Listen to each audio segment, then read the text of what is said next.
Me dices y ya. Ya, profesor. Muchas Y gracias. entonces, sí. Entonces, no sé si la clase pasada también habíamos hecho o habíamos intentado correr un cliente en Java y un servidor en C. No me acuerdo.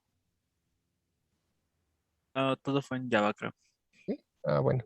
Porque se supone que la interoperabilidad está basada en que todos los sistemas operativos tienen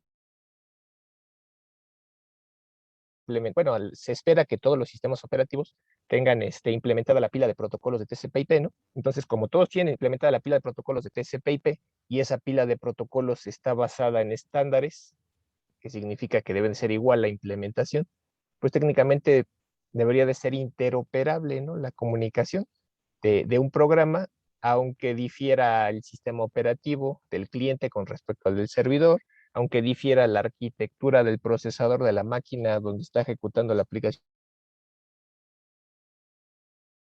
cliente con respecto al servidor, aunque difiera el lenguaje de programación en el que se implementó la aplicación cliente con respecto al servidor. ¿Por qué? Insisto, porque todo está basado en estándares. Y un estándar significa que va a ser la misma implementación para todos. Entonces, lo único que deben de considerar ustedes es que el tipo de dato o los tipos de datos que ustedes estén transmitiendo de cliente a servidor o de servidor a cliente existan en ambos lenguajes de programación, ¿no? Entonces, la mayoría de las veces, no sé si usted lo ha notado ahorita en la actualidad, que ya están muy de moda utilizar los servicios web, los web services o los microservicios, pues en el caso de los microservicios, pues están basados en el protocolo HTTP. Y ese protocolo HTTP es un protocolo basado en texto. Entonces, ¿qué significa? Pues que lo que mandes lo tienes que mandar como texto, ¿no? Entonces, así vayas a mandar un objeto, así vayas a mandar un entero, así vayas a mandar lo que vayas a mandar, tú lo vas a mandar ¿Qué son como texto. los Por eso es que microservicios? surgieron inicialmente Es como un servicio web. ¿Y qué es un servicio web? Básicamente tú haces una función o un método que va a ser accesible de manera remota y va a ser accesible de manera remota a través de un protocolo que todo mundo tiene, ¿no? Que todo mundo conoce, que es el protocolo HTTP en este caso, ¿no? Hay dos tipos de servicios web, unos basados en el protocolo SWAP y ese protocolo SWAP está basado en RPC y otros basados en REST, y ese REST está basado en HTML. Ajá. Entonces, el que más se ha difundido por la facilidad de implementación, pues es los servicios REST, porque están implementados en un protocolo que es accesible por todos, porque es HTML y todos en nuestras computadoras podemos hacer peticiones HTML simplemente vía desde el navegador. Ajá. Entonces, es el que más se utiliza. Y en el caso de HTML, pues existen las peticiones de tipo GET, de tipo POST, de tipo PUT, de tipo HEAD, de tipo delete, etcétera, etcétera, etcétera, ¿no? Si revisan el RFC 2616, pues se pueden dar una idea de los diferentes tipos de peticiones que soporta ese protocolo HTTP. Entonces, pero esto es un protocolo basado en caracteres. Aunque ustedes vean que sirve para transportar imágenes y demás, pero a final de cuentas, el protocolo como tal, lo que transporta son caracteres. Entonces, y otra cosa es que esos servicios REST, precisamente, o esos servicios, precisamente su finalidad es que nosotros podamos consumir cosas ya hechas, ¿no? Pues no te importa quién haya hecho el servicio, tú necesitas cierta funcionalidad. Entonces, ¿qué haces tú? Pues vas y la buscas en quien la tenga, ¿no? Y quien la tenga, pues simplemente te da la interfaz de cómo usarlo y así es como tú lo invocas. Yo necesito que hagas una suma, pues buscas quién hace sumas, ¿no? Y ya nada más le dices, necesito hacer una suma. Y, y la consumes, y así te evitas tú de hacer el procesamiento, buscas quién lo está haciendo, y tú nada más tomas la salida y haces con la salida lo que requiera tu aplicación, ¿no? Eso lo van a ver en la materia no sé si es en la de tecnologías para la web o en la de sistemas distribuidos. Una de esas dos lo ven los web services.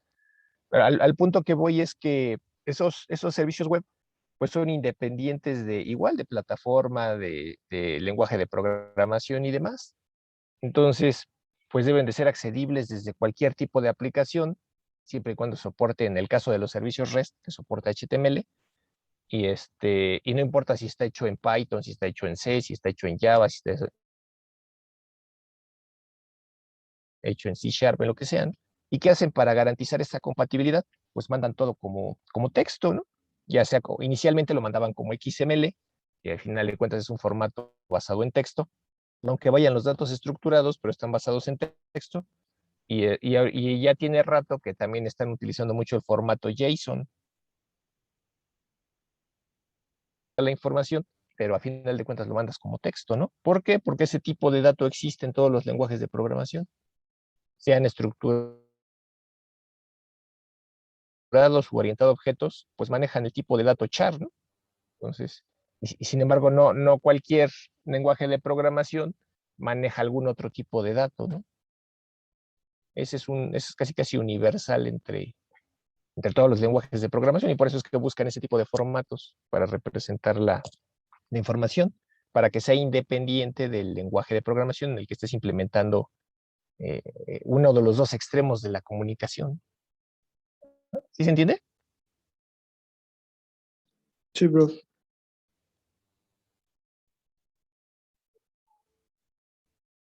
¿Sí? ¿Sí o no? Sí, profe. ¿Sí? Bueno, entonces eso era nada más para aclararles esa parte de que aunque tú puedas mandar diferentes tipos de datos por el socket, cuando ya vayan más enfocados hacia la parte web, pues se van a dar cuenta que no siempre vas a ocupar esos otros tipos de datos, ¿no? Muchas veces vas a usar puros JSON, y esos JSON pues, se basa casi en puro texto. Ajá. Aunque vaya estructurado, pero es casi puro texto, ¿no? Que estás mandando. Pero bueno, entonces la clase pasada íbamos a empezar a ver, o ya habíamos visto el ejemplo para mandar archivos. Empezamos a ver el programa del cliente y nos dijo que hoy iniciábamos con el del servidor. Ah, va, sale. Entonces vamos a ver el lado del servidor. Entonces empezamos importando las clases que vamos a necesitar. En este caso, del lado del servidor, del paquete java.net, requerimos el server socket, que representa el servidor de flujo bloqueante, la clase socket, que representa el cliente o la conexión, el descriptor de la conexión, que nos va a devolver el método accept cuando aceptemos una conexión. Del paquete IO vamos a requerir la clase, ahí se me fue, data input stream, la clase data output stream, la clase input stream y la clase output stream, y la clase file output stream para generar un archivo en el sistema de archivos local, lo que vamos a requerir, ¿no? Y igual del paquete net vamos a requerir la clase init address, entonces vamos a requerir todas esas clases. Entonces podríamos importarlas una por una, de hecho sería lo ideal, ¿no? Serían las buenas prácticas, nada más que cuando yo hice este programa, pues tenía prisa, entonces no me di tiempo de importar una por una, ¿no? Entonces nada más importé los paquetes. Aquí no importa tanto porque es poquito código, pero ya en programas grandes, donde estás buscando, no sé, esté desperdiciando la memoria, pues no vas a cargar en memoria todas las definiciones de clase del paquete, solo vas a cargar en memoria las que vayas a ocupar para que te alcance la memoria, ¿no? Entonces, pues aquí ya tenemos nuestro método principal. Siempre vamos a empezar creando un bloque try catch, porque pudiera ser que a la hora de crear nuestro socket, el puerto al que intentemos asociar nuestra aplicación no sea un puerto válido, ¿no? Y puede ser que no sea válido porque a lo mejor estamos queriendo usar un puerto por debajo del 1024 y no tenemos permiso de superusuario para poder usar esos puertos, ¿no? O un puerto no válido por arriba del 65.535 o por debajo del 0, ¿no? Entonces, para eso se necesita tener precaución y hacer esa validación un try catch para que si llega a haber algún problema se lance la excepción, la manejamos y no se truene la aplicación, ¿no? Entonces, generamos la instancia de nuestro servidor. Ahorita comenté esta línea porque les voy a explicar una cosita después y es cuando ya lo voy a descomentar. Entonces, aquí estamos habilitando la opción de socket SO reuse DDR para poder reutilizar el puerto si es que se llegara a caer el servidor y quisiéramos volver a levantarlo y asociarlo al mismo puerto rápido sin tener que esperar entre 15 y 25 segundos, que es lo que se tarda en desasociarse el proceso que se cerró con el identificador de aplicación que tenía, pues vamos a poder hacerlo. ¿Por qué? Porque está habilitada esta opción de socket, ¿no? Si sí se puede asociar ese proceso a ese identificador de aplicación, pues ya le decimos al usuario que ejecute el servidor que ya está corriendo, ¿no? Y que está esperando recibir archivos. Este servidor va a recibir un archivo por conexión. ¿Qué significa? Cuando aceptas la conexión, vas a recibir el nombre del archivo que se va a crear en tu sistema de archivos local, vas a recibir el tamaño del archivo para que sepas la condición de paro y cuándo dejar de leer de ese socket, y vas a recibir el contenido del archivo, ¿no? En diferentes paquetes. ¿Por qué? Pues porque puedes recibir cualquier archivo de cualquier tamaño. Puede ser un archivo que mida un solo byte o un archivo vacío, ¿no? O puede ser un archivo que mida 1 terabyte. Entonces, como no sabemos inicialmente qué tan grande es el archivo, pues no podemos confiarnos y tratar de leer de un jalón todo el archivo de una sola vez, ¿no? ¿Por qué? Porque lo más que podemos leer del socket, pues de acuerdo con TCP, ¿cuánto es el espacio que tenemos en buffer?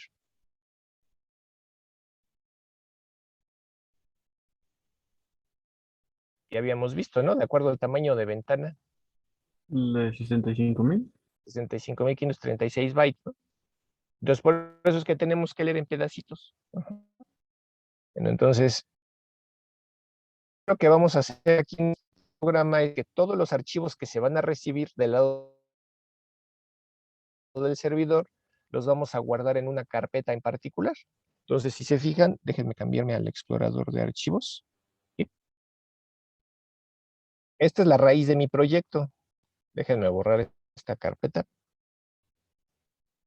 Entonces, este proyecto está en esta, ¿no? Bueno, en mi caso, está en C, usuario, 52552, documentos, projects y flujo archivos, así se llama mi proyecto. Entonces, técnicamente, ahí debería en automático, si yo no hago nada, ahí se va a guardar cualquier cosa que se descargue en la raíz de ese proyecto. Pero, entonces, ahí yo lo que voy a hacer es crear una carpeta. ¿Cómo le voy a llamar a esa carpeta? Le voy a llamar archivos, y dentro de esa carpeta, pues voy a descargar lo que está desde el socket. Entonces, primero, para fijar esa ruta en el de mi proyecto, generar una instancia de tipo file, y se fijan a esa instancia de tipo file, no le estoy asignando ninguna ruta. Estoy poniendo abre comillas, cierra comillas. ¿Sí se ve? Sí. Sí, profe.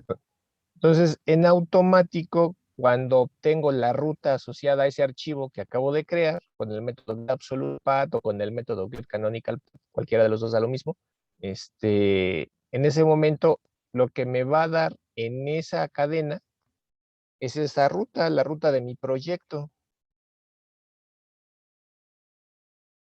Es esta, ¿no? C, user 52.55.2, documento Netbis Projects, flujo de archivos. Es lo que va a obtener esa cadena. Entonces ahora a esa cadena ya tengo, con esa ruta, le voy a concatenar esta cadena que dice archivos. Y aquí la estoy concatenando. Aquí donde dice string ruta archivos igual a la ruta, que ya trae todo ese path. Y le concateno backslash, backslash, carpeta, backslash, backslash, ¿no? ¿Por qué doble backslash? Porque si pongo uno solo, Java lo interpreta como si fuera un carácter especial que voy a poner a continuación. Ajá. Entonces, si yo nada más pusiera un solo backslash, pensaría que el carácter especial que voy a poner son las comillas, porque es el que está ahí, ¿no? Entonces, por eso pongo dos. Cuando pongo el primero, dice, va a poner un carácter especial. ¿Cuál? Pues el backslash. Por eso se pone doble, ¿no? Entonces, esa es la cadena que va a quedar. Ruta de archivos es el path de la raíz del proyecto más backslash, carpeta, backslash, ¿no? Ahora, a partir de ahí yo voy a crear mi carpeta. ¿Cómo la creo? Tener una instancia de tipo file que contiene toda la ruta completa más la carpeta, y con el método mkdirs asociado a ese archivo que creé previamente en la línea anterior con toda la ruta, ¿no? Con mkdir se va a crear esa carpeta. Pues ya quedó creada la carpeta. ¿Qué tengo que hacer?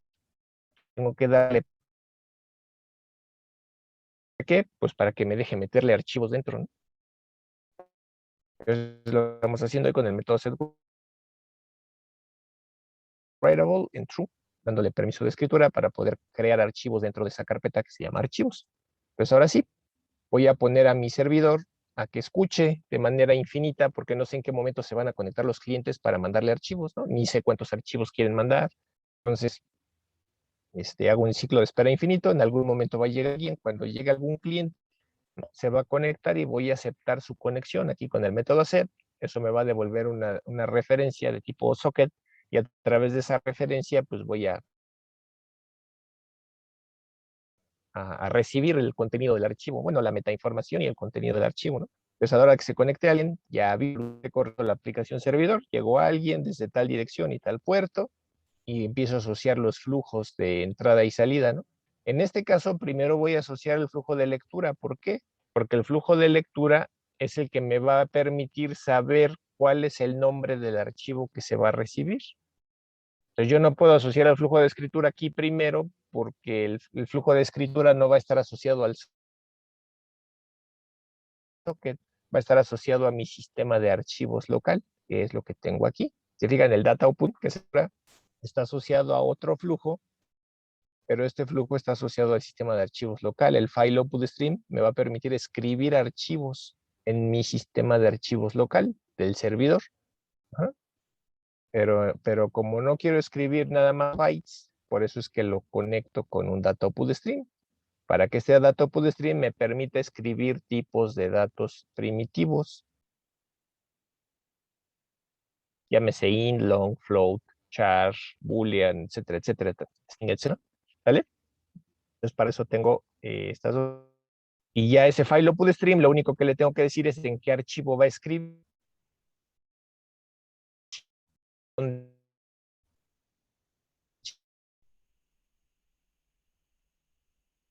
Déjenme.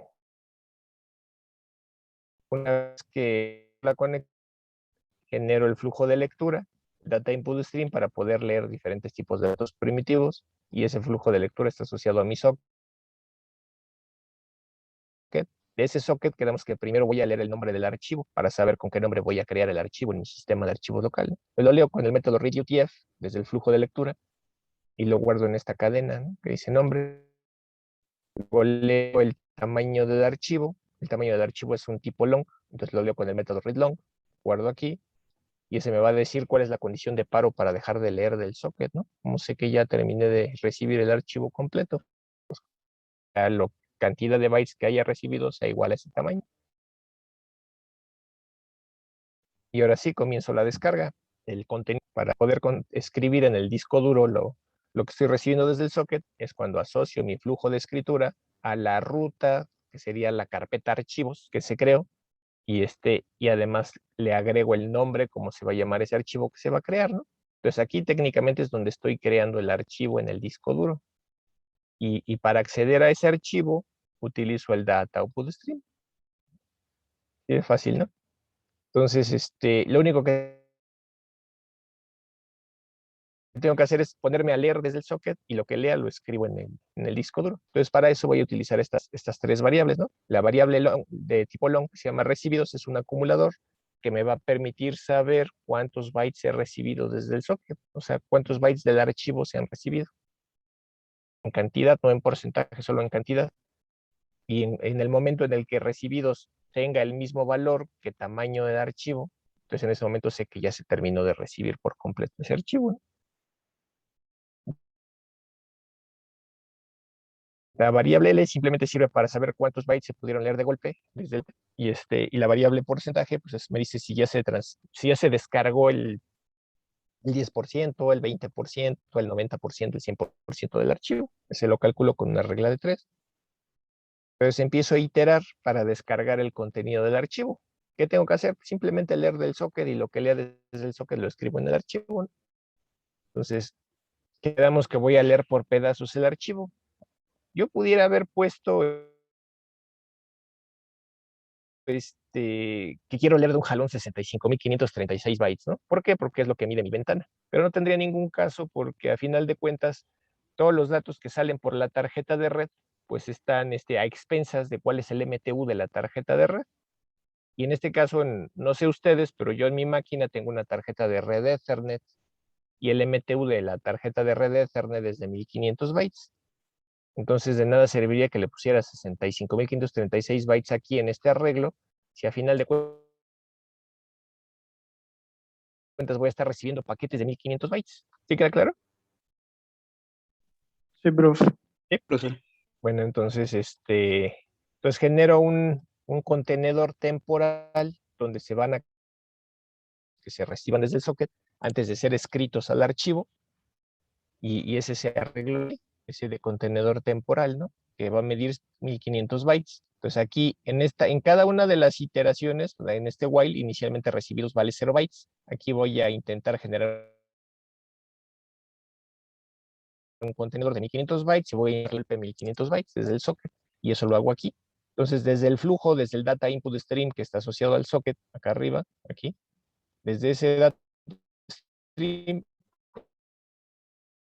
lo que se pueda leer entre 0 y 1500 bytes, ¿no? Y lo va a guardar aquí en el arreglo B, ahí van a quedar cargados los 1500, una variable L, entero, diciéndome cuántos bytes se pudieron cargar en ese buffer. A lo mejor no se pudieron cargar los 1500 bytes porque nada más restaba por leer un byte, o restaba por leer 100 bytes, o restaban por leer 900 bytes, etcétera, ¿no? Lo que me devuelva aquí en esta variable es lo que se pudo guardar en este buffer, en B. Y es lo que estoy imprimiendo, ¿no? Entonces, ya que quedaron cargados los datos en este contenedor, en este B, pues los voy a escribir. ¿En dónde? Pues en el archivo que ya creé, ¿no? Pues desde el data output stream, que es mi flujo de escritura y que está asociado al archivo. Aquí lo tengo asociado al file output stream, al archivo que está escrito ahí. Y y estoy escribiendo con el método write el contenido de ese arreglo B. Pero si se fijan, no estoy escribiendo simplemente el arreglo. Solamente de ese arreglo que mide 1500 bytes, solamente voy a escribir la carga útil. Yo aquí pude haberle puesto 2.write B. No sé si se alcance a ver eso en sus pantallas, Sí se ve. Sí se ve. lo que puse en azul.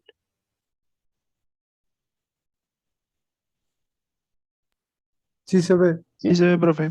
Entonces yo pude haber puesto eso, pero si hubiera puesto eso, en cada iteración yo estaría escribiendo en el archivo 1500 bytes. Aunque el buffer esté casi vacío y solo tenga un byte de datos útiles, yo estaría escribiendo los 1500 bytes. ¿Por qué? Porque es lo que mide el arreglo.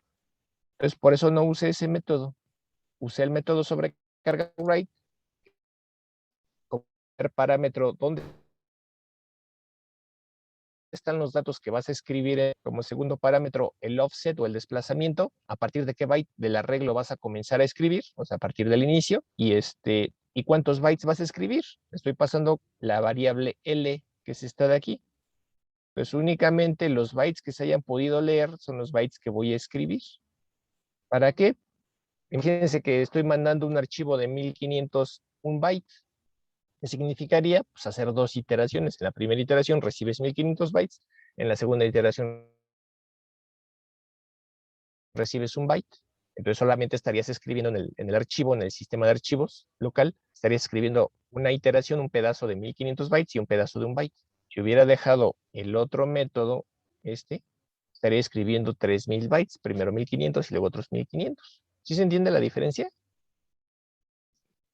Sí se entiende, profe. Sí, Y profe. entonces, ya nada más vacío el buffer para asegurarme que los datos queden escritos, incremento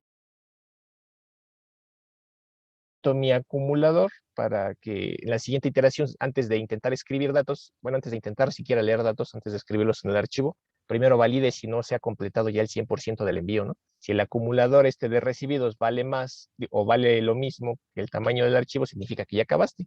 Si no, pues entonces es la siguiente iteración, ¿no?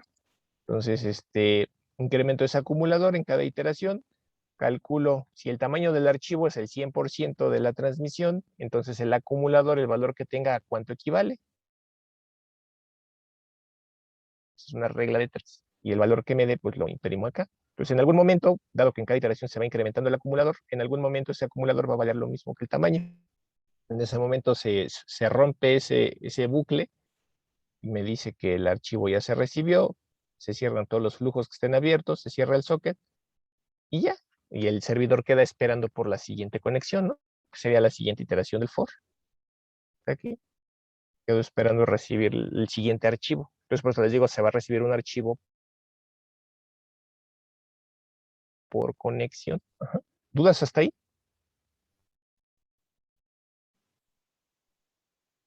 No, profesor. No, profe. Entonces vamos a probarlo. Entonces, antes de correr el servidor, chéquense que aquí no hay ninguna carpeta que diga archivos. Simplemente es la raíz de mi proyecto que tengo en NetBeans. Está la carpeta build, la carpeta en NetBeans Projects, la carpeta source, la carpeta test y 2 archivos, ¿no? Pero nada más. Entonces, corro mi programa servidor. Me dice que mi servidor está ahí. En la carpeta C, user 52552, documentos, NetBeans Projects, flujo archivos, archivos. Y si reviso aquí mi raíz del proyecto, veo que ya me creó esta carpeta que dice archivos. ¿Se ve? Sí se ve. Sí. Si la reviso, pues ahorita está vacía porque no he descargado. Entonces, vamos a correr la aplicación cliente, que es la que vimos la clase pasada, y vamos a intentar subir un archivo. Por ejemplo, me dice que ya lo subió. Aquí no me está marcando, me marcó el porcentaje y requirió mandar 1, 2, 3, 4, 5, 6, 7, 8 paquetes. 7 paquetes de 1500 bytes, el octavo paquete de 1453 bytes. Y si revisamos aquí,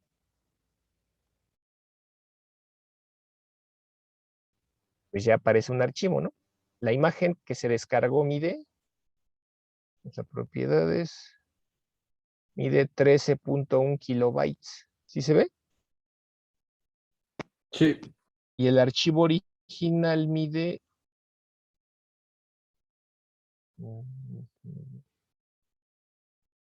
El archivo original está aquí en documentos, imágenes, Lebron, propiedades. La paso para acá. Mide 13.1 kilobytes. Aquí está. Entonces, esta es una, esta es la otra. Entonces, si se fijan, miden lo mismo, 13.1 kilobytes. ¿Y se ve? Sí, No llegó profe. ni más grande ni más pequeña, ¿no? Llegó exactamente igual. Y mi servidor, pues queda corriendo, ¿no? Yo podría correr otro cliente, corro otro cliente, otra vez me saca para que suba cualquier otra cosa. Entonces, y subí una imagen, pero pues técnicamente podría subir cualquier otra cosa, ¿no? Por ejemplo, vamos a subir este archivo, es un archivo de Word. Dice que ya se subió. Aquí está. Y ahí está, ¿no? Entonces, ¿dudas hasta aquí? Ninguna. No, profe. ¿No? Bueno, ahora, ¿qué mejoras le podemos hacer a este? Hasta ahorita pero el principal problema o la principal limitación que tenemos es que ese cliente solamente nos permite seleccionar un archivo en la caja de diálogo, ¿no? Entonces, acuérdense, miren, cuando corro el cliente, si yo trato de seleccionar ahí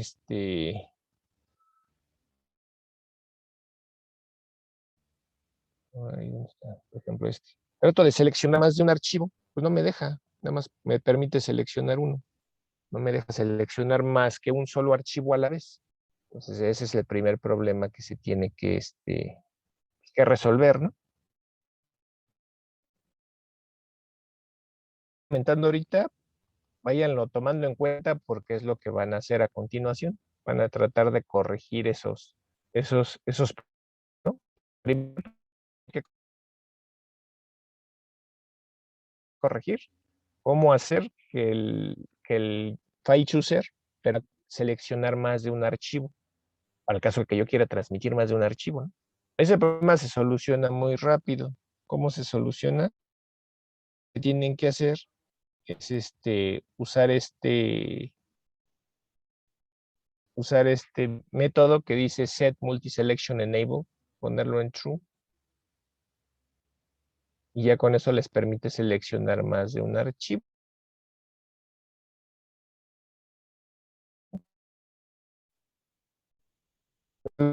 Tener que ir haciendo ustedes, van a tener que irlo modificando para que su aplicación les permita seleccionar más de un archivo, ¿no?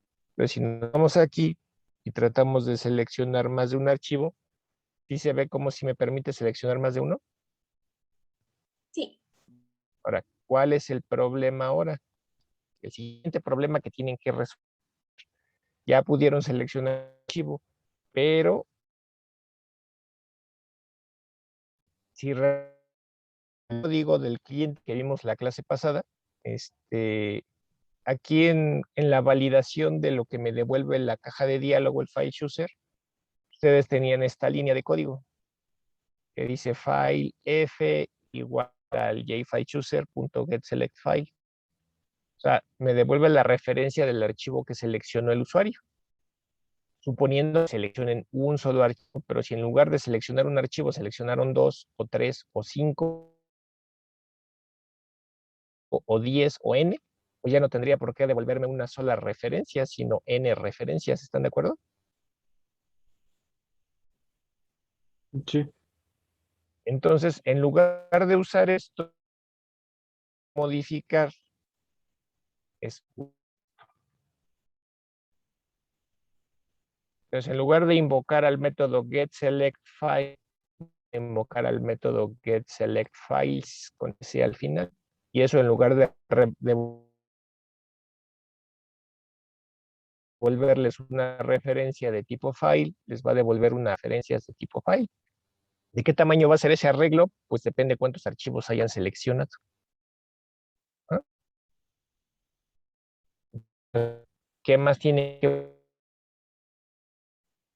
con eso? Entonces ahora su código va a cambiar porque lo que teníamos a continuación era que obteníamos los atributos de ese archivo, ¿no? Su nombre, su ruta y su tamaño. Pero ahora ya no nada más necesitamos el nombre, la ruta y el tamaño de un solo archivo, sino de un arreglo de archivos. ¿Están de acuerdo?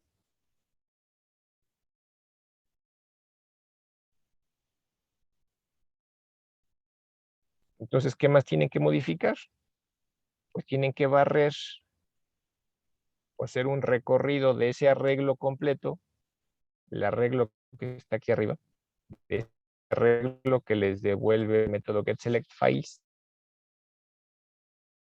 hacer un for desde 0 hasta f.len menos 1, bueno, f.len, desde ahí, mientras sea menor que f.len, y en cada entrada lo que van a hacer es tomar la entrada i del arreglo y de ese archivo que está en esa entrada i, obtener su nombre, su ruta y su tamaño.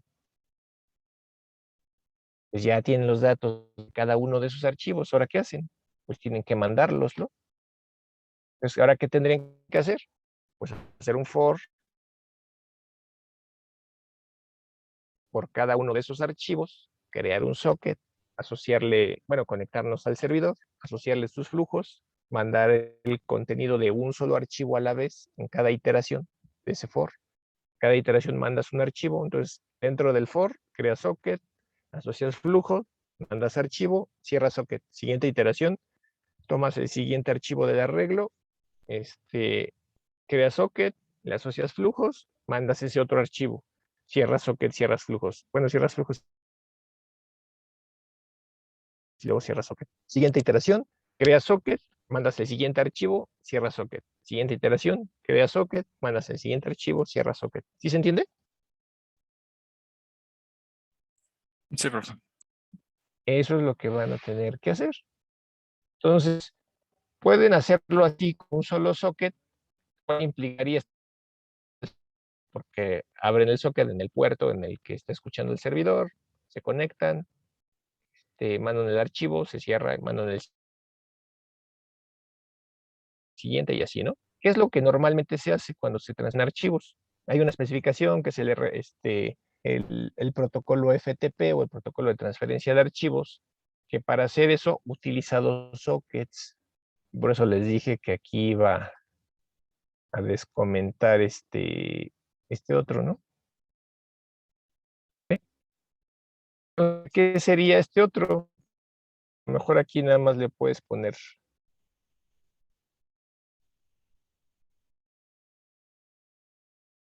Normalmente se utilizan dos sockets. ¿Por qué? Porque el primer socket, mientras esté abierta tu aplicación, no se va a cerrar, va a estar todo el tiempo abierto porque por ese socket vas a estar mandando meta información o comandos o demás, ¿no? En el caso de nuestra aplicación que van a hacer ustedes, lo que vas a hacer a través de ese socket es estar mandando la meta información. Por ejemplo, desde la aplicación cliente, una vez que ya sabes cuántos archivos vas a subir al servidor, pues por ese socket le avisas, oye, a continuación te voy a mandar 5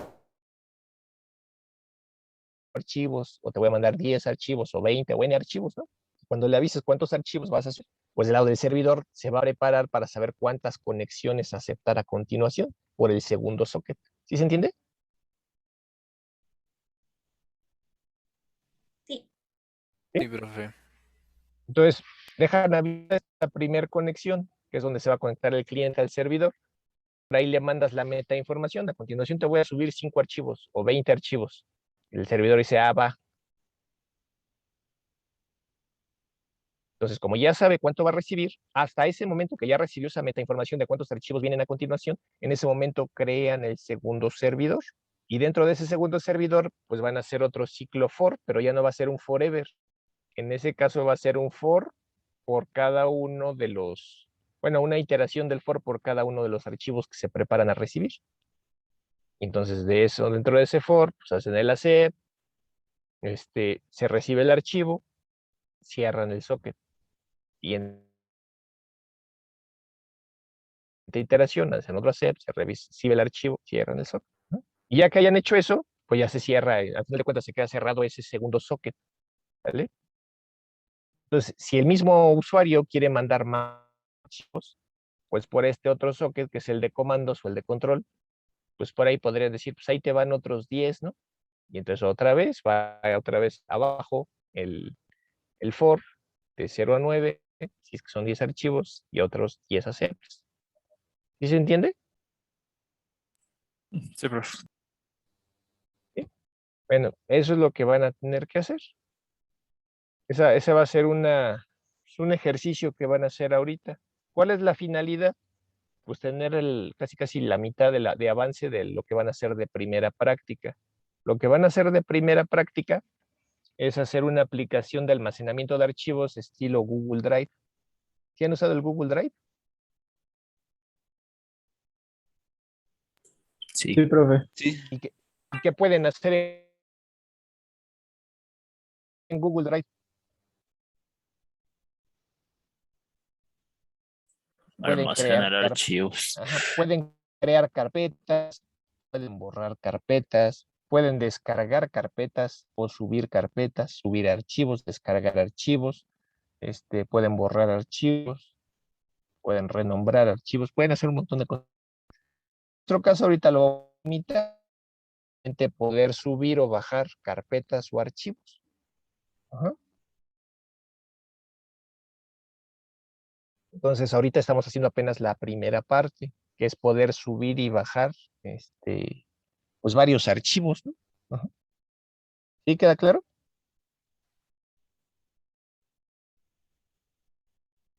Sí. Sí, ¿Sí? profe. Entonces, si ustedes quisieran mandar una carpeta, ¿qué tendrían que hacer?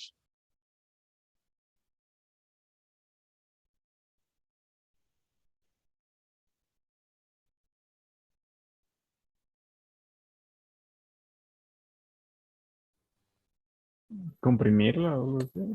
No sé. Tienen dos opciones. La primera es, como dice el compañero, comprimirla. Eso es fácil bueno, si es que lo están haciendo en Java es muy fácil, se tiene una clase YAR que les permite comprimir, generar un zip a partir de una ruta que ustedes especifiquen y después posteriormente descomprimirla. Es fácil si lo quieren hacer así.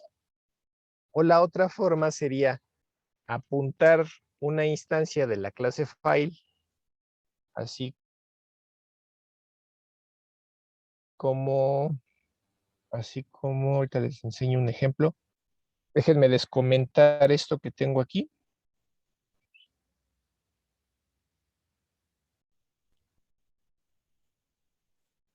Así como lo que tengo aquí, ¿sí se ve? Sí, profe. Profe, Entonces, una de las cosas que pueden hacer es apuntar, está aquí, apuntar una referencia de tipo file a una ruta. En este caso, esta es la ruta, que sería la ruta de en este caso, estoy apuntando ¿a dónde estoy apuntando ahí?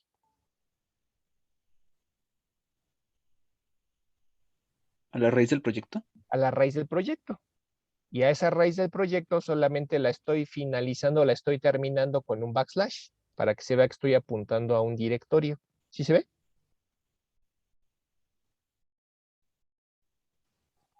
Sí, profesor. Entonces genero una referencia apuntando a ese directorio o a esa carpeta y uso el método listFiles. Eso me va a devolver un arreglo con el contenido que hay en esa carpeta. Entonces ya sé cuántos archivos hay ahí, ¿no? Porque simplemente a este arreglo le mido su propiedad length y ya sé cuántos archivos hay dentro de la carpeta. Pues ahora recorro esa carpeta y tengo que validar cuántos de esos son archivos, cuántos de esos son carpetas, porque a lo mejor tiene subcarpetas dentro, ¿no? Entonces obtengo, en este caso estoy obteniendo el nombre canónico o la ruta absoluta de cada archivo y aquí estoy validando con un if then else, ¿no? If aquí lo que está antes del signo de interrogación es el if. If la entrada del arreglo con el método isDirectory me da un true, significa que es una subcarpeta. Y si es una subcarpeta, then, ¿qué vamos a hacer? Pues a esa ruta le concatenas, en este caso le estoy concatenando la cadena directorio, ¿no? Else, si no, que es lo que tiene estos dos puntos, pues le dejo tal cual la ruta, y en este caso la estoy imprimiendo, ¿no? Entonces, en el caso de ustedes serías, ya sabes de lo que acabas de enlistar, cuántos son carpetas, cuántos son archivos, pues los que sean archivos los transmites tal cual. Las que sean carpetas, ahí tendrías que hacer una especie de recursividad, ¿no? Para volver a invocar al mismo envío, que tendría que entrar, listar cuántos archivos hay en esa otra subcarpeta, y los que sean archivos los manda, y los que sean subcarpetas otra vez, hacerte recursivo y hacer lo mismo, ¿no? Listar qué hay, y los que sean archivos los mandas, y los que sean carpetas otra vez. ¿Sí se entiende? Sí, profe. Entonces, antes de transmitir los archivos dentro de la carpeta, primero tendrías que crear la carpeta. Entonces, por el socket que va la meta información, por el primer socket, mandarías el nombre, que se va a crear una carpeta. O sea, a lo mejor mandas una cadena en particular que signifique que se va a recibir una carpeta, ¿no? Y ahí ya le agregas cómo se llama la carpeta. De ese otro lado tendrían que crear la carpeta. Ya vimos cómo se crea con el método makeDirs. La crean, le dan permiso de escritura y entonces a continuación se preparan a recibir los archivos. Me correr les comenté nada más para que vean cómo se hace el listado. Fue el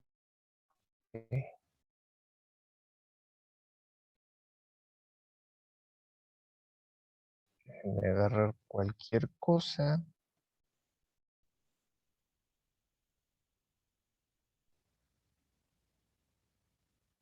Y aquí está imprimiendo que es la ruta del proyecto. Quién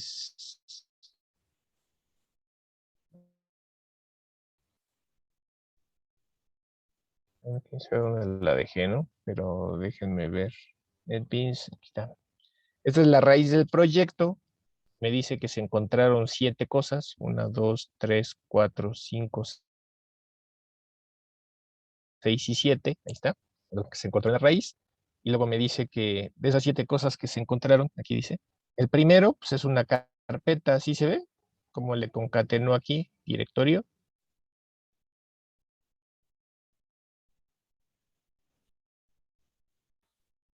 el segundo es otra carpeta, el tercero es un archivo, el cuarto es un archivo, el quinto fue otra carpeta y otra carpeta. 2 archivos y 5 carpetas. Es lo que tenemos a fin de cuentas aquí, ¿no? 2 archivos y 5 carpetas. ¿Vale? ¿Dudas hasta ahí? No, No, profe.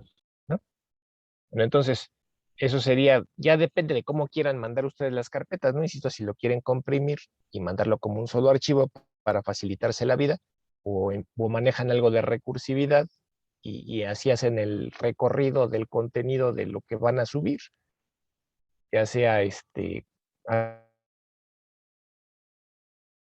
archivos o carpetas o archivos y carpetas, ¿no? Bueno, ¿hasta ahí tienen alguna duda? Si no, para seguir con la otra parte.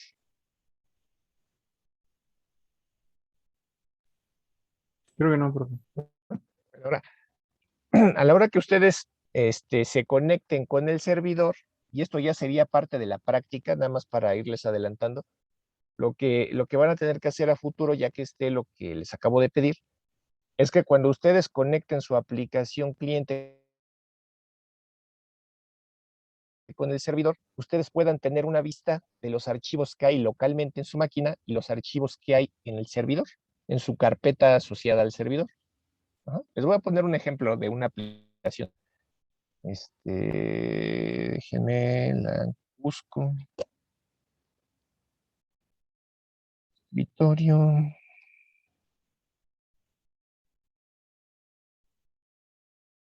Esta es una aplicación de SFTP, o sea, es un FTP cifrado. Si se fijan, me está dando dos ventanitas. Esta que está asociada a una ruta en particular en mi máquina local, en mi sistema de archivos local, y esta que está asociada a mi carpeta en el servidor de la escuela, ¿no? De este lado yo puedo ver qué archivos y carpetas tengo en mi cuenta en el servidor de la escuela, y en esta puedo ver qué archivos y carpetas tengo en mi sistema de archivos local. ¿Y se ve? Sí. ¿Sí? Entonces ahora van a decir, no manche, prof, ¿no? Se está locando, ¿no? Es muy fácil de hacer eso. ¿Cómo lo pueden hacer? En este caso, esta aplicación simplemente está haciendo el uso, está utilizando un árbol para mostrar esta estructura de carpetas y archivos, ¿no? Es un vil árbol. Podrían hacer eso, ¿no? Si es que lo quieren hacer gráfico, ¿no? Con vista gráfica. Si no lo quieren hacer con vista gráfica y lo quieren implementar totalmente en terminal, en consola, y es válido, total, es el primer programa que hacemos. No hay ningún problema. Lo que tendrían que hacer es dar un menú en modo consola. A lo mejor ponen opción 1, déjenme se los anoto. A lo mejor ponen dentro, ¿no? Su menú. Menú creo que lleva acento en la U. Y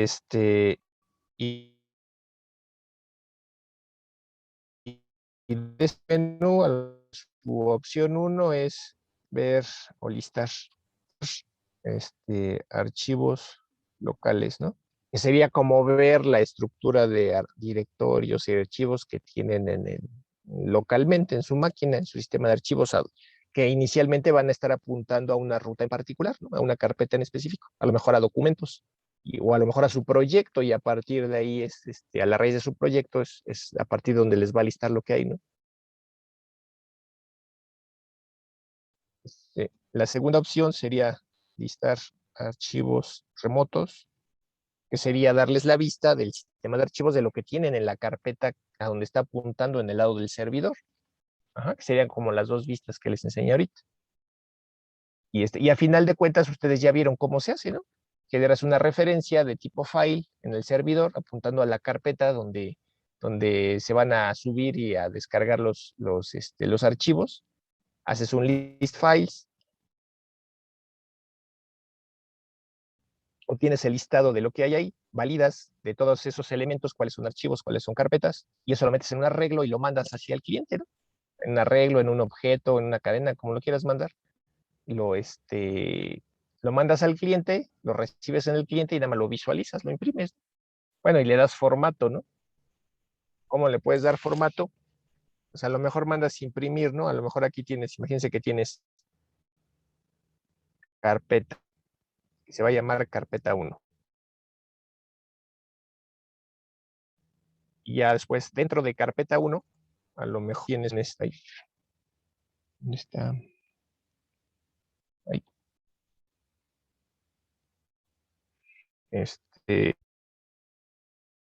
Tienes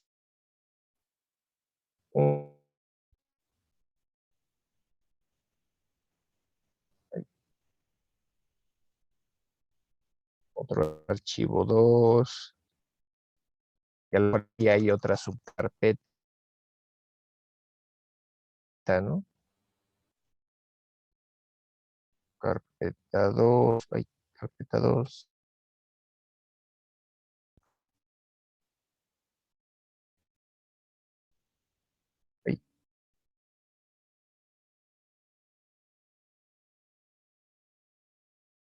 Sea un archivo, una carpeta, y así se siguen. O sea, podrían ustedes imprimir en modo consola, pues igual, ¿no? Una estructura de carpetas y archivos, si no quieren ponerlo con una interfaz gráfica, pues lo pueden hacer en modo consola y nada más sería estar dándole formato al texto, ¿no? ¿Sí se entiende? Sí, pero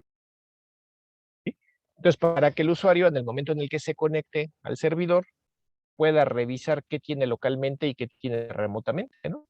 Y de lo que tiene localmente, qué quiere subir al servidor, o de lo que tiene remotamente, qué quiere descargar a la máquina.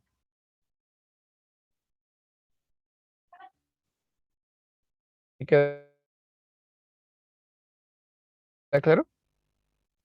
Bueno, y aquí en el menú, pues todavía habría que darle las opciones 3, ¿no? Ahí. Subir, ya sea subir archivos o subir carpetas. El otro, descargar. Bajar carpetas o bajar archivos desde el servidor. Y ya, ya por último, eliminar archivos o eliminar carpetas. Bueno, sería otro más, ¿no? Porque puedes eliminarlos localmente o remotamente. Sería eliminar local, eliminar remoto, ¿no? ¿Dudas aquí de cómo hacerle?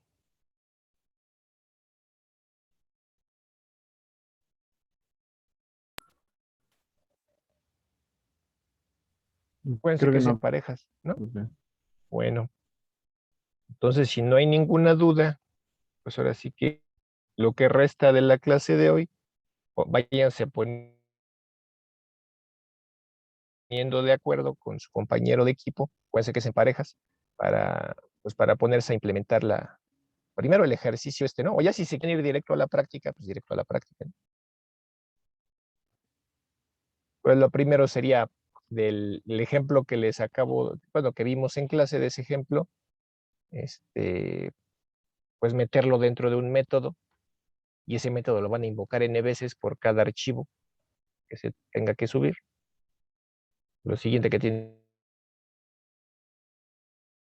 que hacer es modificar el file chooser para que les permita seleccionar más de un archivo a la vez, modificarlo para que les permita seleccionar también carpetas, no nada más archivos. Y lo siguiente sería, pues, usar 2 sockets en lugar de uno, ¿no? El problema en este caso, pues ustedes ya vieron que está corriendo la aplicación. Ya se fijaron cómo está corriendo, y sin embargo, del lado del servidor, tengo corriendo dos sockets, ¿no? Tengo corriendo 2 servidores, y sin problema, ¿no? Siempre y cuando están en diferente puerto, ¿no? Uno está en el puerto 8000 y el otro está en el 8000+1, está en el 8001. Ajá. Sin problema.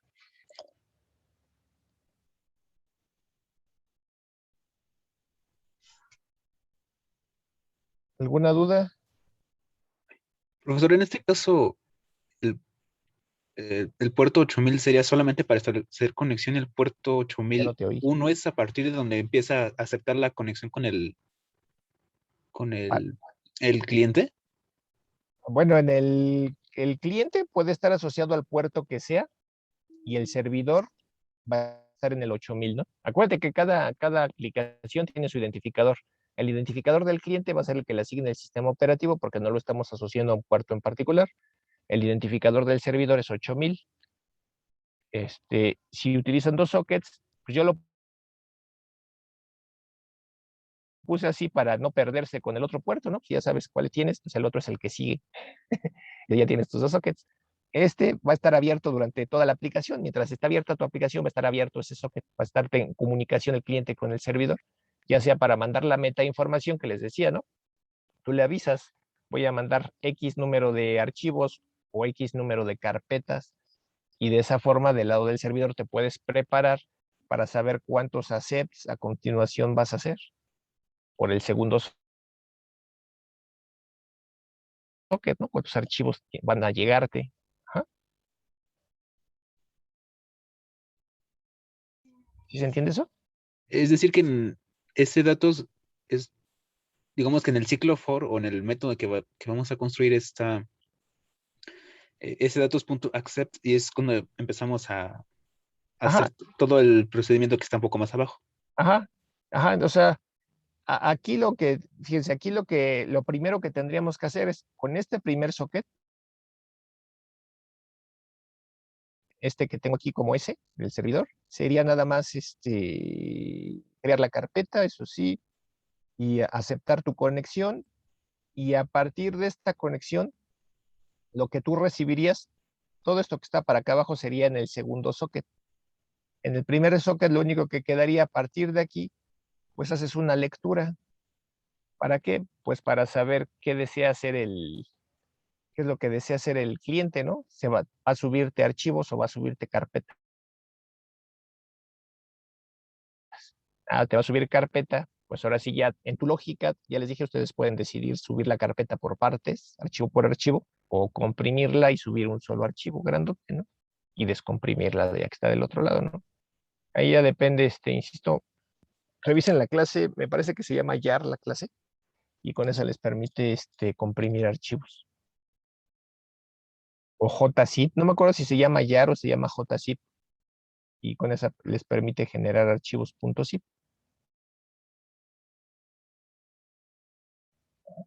Y entonces ya sea cómo decidan ustedes mandar la carpeta, pues entonces por este primer socket ustedes estarían diciendo la cantidad de archivos que tiene esa carpeta y que se van a subir a continuación. Y por el segundo socket, entonces ya que recibiste la cantidad de datos que se van a recibir a continuación, entonces por el siguiente socket tendrías que hacer un for, donde vas a hacer esa cantidad de accepts, un accept por archivo que se va a recibir. ¿Sí se entiende? El final de que se recibe el archivo es bueno, sería ese datos, el close. Y luego Ajá, el siguiente archivo volvemos a abrir otro y luego ajá, exacto. close, Por eso etcétera. tendrías que iniciar un ciclo for para ese datos, donde haga tu accept, tu asociación de flujos, recibes el contenido, cierras socket, y la siguiente iteración, y lo mismo, la siguiente iteración y lo mismo, hasta que ya se recibió lo que se tenía que recibir. Ajá. Y ya que se recibió lo que se tenga que recibir, pues a continuación lo que haces es volver a la lectura del siguiente comando por parte del cliente, para saber, ya se recibió esa carpeta con esos archivos que dijiste, ¿ahora qué? Si ya no va a hacer nada más, pues ¿qué tiene que hacer? Pues entonces ya cierras ese socket para que el primer while, el primer for, que es ese primer for, pues reciba al siguiente cliente. Sería entonces un for anidado. Este es para recibir a los clientes, y ya que los recibiste, abajo harías otro for para recibir los archivos de parte de ese cliente. Ajá. Profesor, gracias. Sí. ¿Alguna otra duda? ¿Alguien más?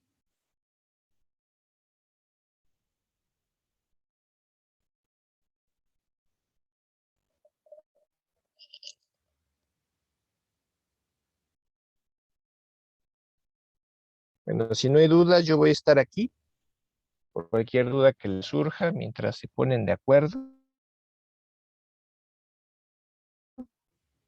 Y lo mismo, ¿no? Si ya mientras están desarrollando la aplicación salen dudas, pues con todo gusto las checamos.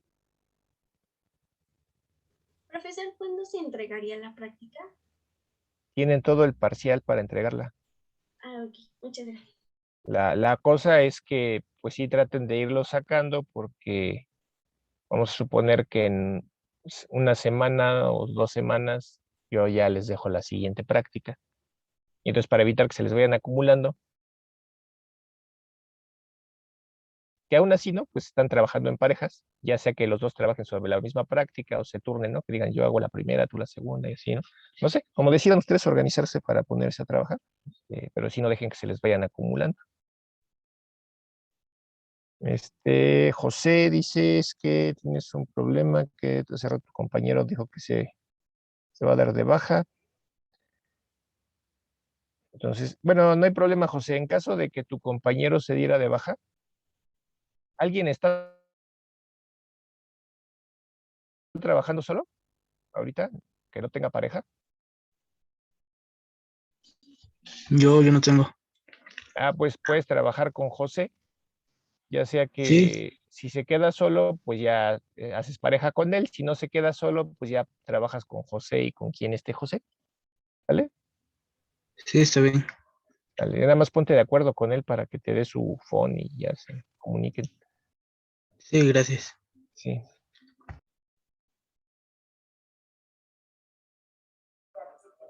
Profe, ¿le puedo presentar la tarea?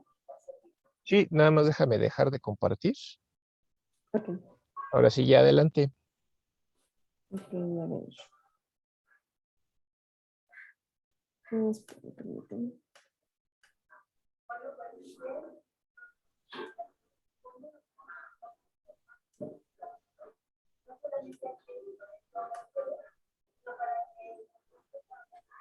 ¿Ya la puede ver?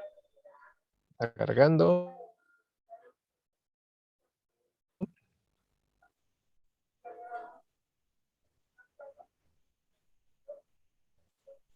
Ahí está cargando. Está medio lenta mi red. Es que como tengo ahorita 2 videoconferencias, Sí, no, no se aparte mi preocupe. sobrino está viendo Netflix. Hay algo de No, tráfico aquí en la red, ¿no? sí, no se preocupe. Creo que también mi compu sufrió lo mismo. Se sintonizaron. Pero, debería funcionar.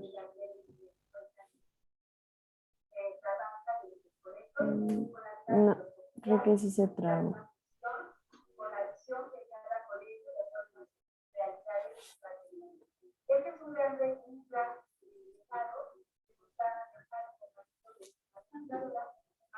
Creo que ya se ve, ¿no? Pues a mí todavía me dice, sí, ya, ahora sí. Sí, ya. Ok. Sí. Bueno, aquí está, estoy con mi compañero Ochoa Rosales y Ujú. tenemos el índice, que Ajá. una pequeña backlog, cola de conexiones, cómo identificar la conexión TCP, el Ajá. número máximo de conexiones para el Ujú. cliente, el Ujú. servidor máximo de conexiones y los límites de la conexión. Ujú. Y aquí está. Y aquí tenemos lo que nos había pedido, que en cada plataforma, cuál es el número máximo de peticiones de conexión Ujú. y pues nuestra bibliografía. Sale, está muy bien. Entonces son González, Ochoa, Erika, ¿y quién más? Ajá, y Ochoa Rosales. Ochoa Rosales. Sales, ya están. Muchísimas gracias. Gracias, profe. Sí.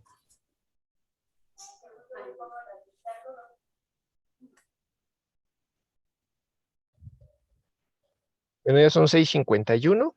Si quieren, por hoy le dejamos ahí. Insisto, cualquier duda que tengan de aquí a la siguiente clase, pues ya me dicen y con todo gusto la checamos.